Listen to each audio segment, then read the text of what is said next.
Miniari here. So in this upcoming week, we're going to have the Black Temple Timewalking event coming up, and this is something that's going to be pretty cool when it actually comes around. You know, many of us did Black Temple a long time ago. I even did it a long time ago myself. So I'm pretty excited to, you know, see how that event actually turns out and how highly tuned the bosses are and everything like that. I know Blizzard said they had to fix a bunch of fights to make the raid even really work. So it'll be interesting to see exactly how that turns out.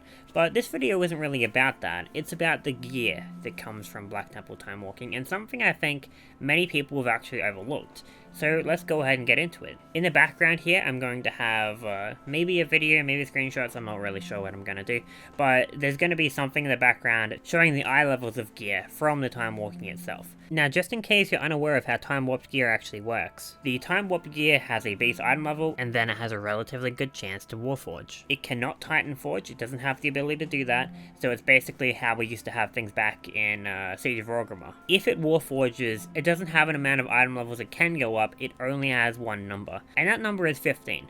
Now, the baseline gear from Black Temple Timewalking is actually 900. This means that if you get a Warforged piece, it's going to be on par with heroic gear from the new raid. If you are the kind of player that cares about upgrades, or you have ults or anything, because obviously you can just bring ults in here because you're going to get scaled down, so maybe your ult might have a little less of the right stats, but there won't be a gear requirement, so you can just bring your ults in here, get some 900 eye level gear, get some 915 eye level gear, and even for your main that's probably good, because I know a lot of people can still benefit from 915 gear as of this recording right now.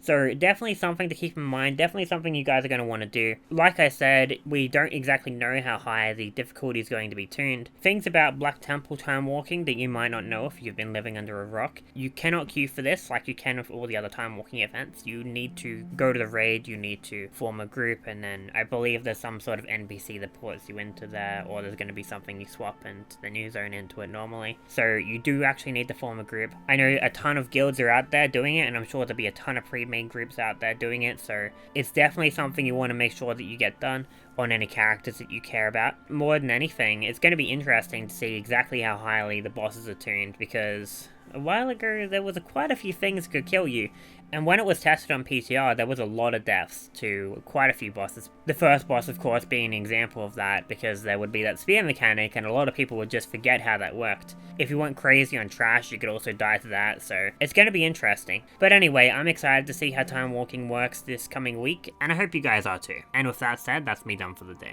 If you liked the video, make sure to leave a like, it always helps. Subscribe if you haven't already, and I'll see you next time. Take it easy and have a wonderful day.